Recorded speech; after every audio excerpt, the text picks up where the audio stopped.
Hi, Chris here with Simply NUC, and today I'm going to talk about a couple of our most popular extension lids for the 4x4 NUC. So the first one we have is the RPSMA lid.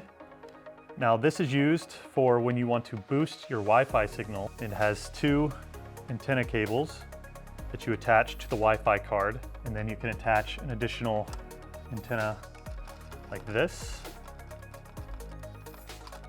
And you can have two of them and attach it to the lid, and that's just to help boost your Wi-Fi signal.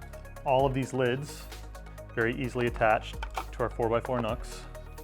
Any 4x4 NUC, not just ours, is normally you would open this up and attach this to the Wi-Fi card on the antenna jumpers.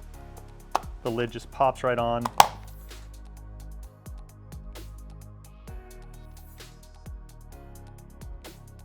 Now our second lid is a USB 2. It has 4 different or additional USB ports on it, and it's a similar thing.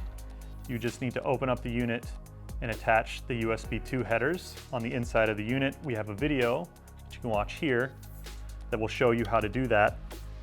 You simply attach the headers and then attach the lid like this, and it connects seamlessly, and then you have 4 additional USB 2 ports for whatever you need them for, whether it's peripherals or anything else. Again, all the lids come easily off, and you can just attach the original lid like that. And those are 2 of our more popular lids here at Simply NUC. Thank you again for choosing Simply NUC.